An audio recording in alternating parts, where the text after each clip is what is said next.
ভাঙড়ের নওশাদ সিদ্দিকীর কনভয়ের গাড়িতে হামলার অভিযোগ। ইট দিয়ে ভাঙড়ের আইএসএফ প্রার্থীর কনভয়ের গাড়িতে হামলার অভিযোগ। হাতিশালা থানার চরিশ্বর এলাকার ঘটনা।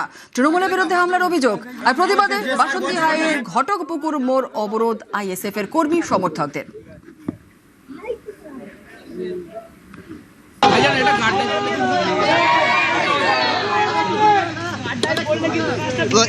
একটু না আপনি একটু সরে আসুন, আপনি একটু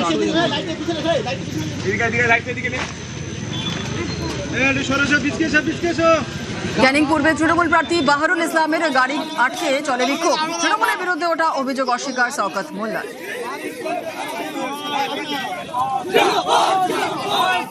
শওকত সাহেব কিছু মানুষকে উস্কে আমাকে ডিস্টার্ব করার চেষ্টা করছে, মানে একটা ট্যাসেল তৈরি হয়ে যাক এই করানোর চেষ্টা করছে। আমি বারবার ওদের ফাঁদ পাচ্ছে, আমি এড়িয়ে যাওয়ার চেষ্টা করছি। যে লাইট বন্ধ করে দিয়ে পিছন দিকে ইট ছুঁড়েছে, গাড়ি কাছে কাঠ ভেঙেছে।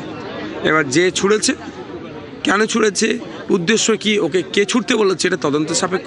দেখুন, এটা শওকত সাহেবের একটা পরিকল্পনা চলছে ভাঙড়কে আতঙ্কের পরিবেশ তৈরি করার জন্য। এই ছবিটা একটু ভালো করে দেখে নিন। এই ছেলেটা সকালে আইএসএফ এর ঝান্ডা মেরেছে, এই ছেলেটা এই ঘটনা ঘটিয়েছে। তাহলে নিজেরা পরিকল্পিতভাবে গাড়িতে কাছে আঘাত করে তৃণমূল কংগ্রেসকে দোষ দিচ্ছে, এটা তো অত্যন্ত লজ্জাজনক। আমি তো ছবি দেখি, এটা তো চ্যালেঞ্জ করছি। গত বুধবার পুরুলিয়ার রঘুনাথপুরে দুর্ঘটনা। আহতকে দেখতে অপারেশন থিয়েটারে তৃণমূল প্রার্থী। অভিযোগ তাকে বাধা দেয়নি হাসপাতাল কর্তৃপক্ষ। অন্যদিকে পানিহাটির বাসস্ট্যান্ড থেকে অসুস্থ বিজেপি কর্মীকে উদ্ধার তৃণমূল কাউন্সিলরের। ভোটের বাংলায় দুটি ঘটনাতেই চাপান্নতর তুঙ্গে।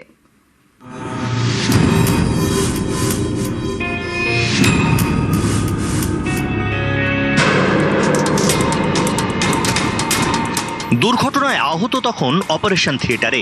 সেই সময় আহতকে দেখতে ওটিতে রঘুনাথপুরের তৃণমূল প্রার্থী, যিনি চিকিৎসকই নন, পেশায় শিক্ষক। সোশ্যাল মিডিয়ায় এই ছবি ভাইরাল হতেই জোর শোরগোল। পুরুলিয়ার রঘুনাথপুর। গত বুধবার এখানে পথ দুর্ঘটনায় আহত হন দুই যুবক। তাদের নিয়ে যাওয়া হয় রঘুনাথপুর সুপার স্পেশালিটি হাসপাতালে।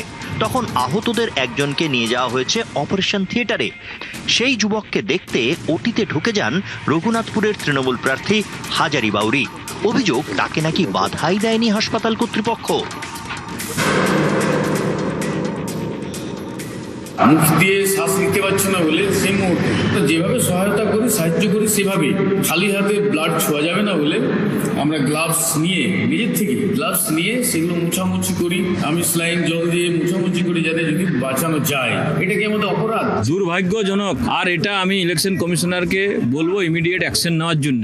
হাতে গ্লাভস নিয়ে ওটিতে উনি অপারেশন করছেন, কোন অধিকারে কি সার্টিফিকেট আছে তার, এটা বিবেচনা করা উচিত, দেখা উচিত। এবং যারা ঢুকতে দিয়েছে, যারা ওই ছবি তোলানোর জন্য এই ব্যবস্থা করেছে।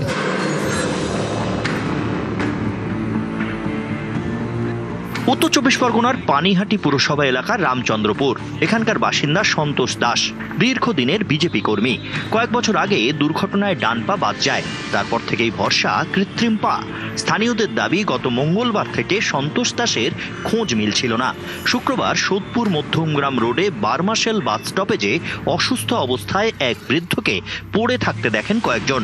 খবর পান স্থানীয় তৃণমূল কাউন্সিলর সম্রাট চক্রবর্তী। সেখানে যান, তখনই তার পরিচয় মেলে। বিজেপি কর্মীকে নিয়ে যাওয়া হয় হাসপাতালে।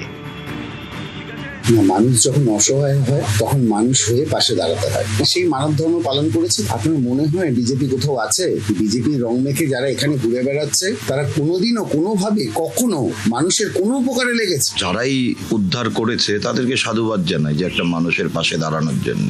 একটা অসহায় মানুষের সুস্থতা কাম্য না করে সেটা নিয়ে রাজনীতিকরণ করাটাকে আমি একদমই সমর্থন করছি না। রানাঘাট দক্ষিণের তৃণমূল প্রার্থী সৌগত বর্মন, পেশায় ডাক্তার, প্রচার সারছেন।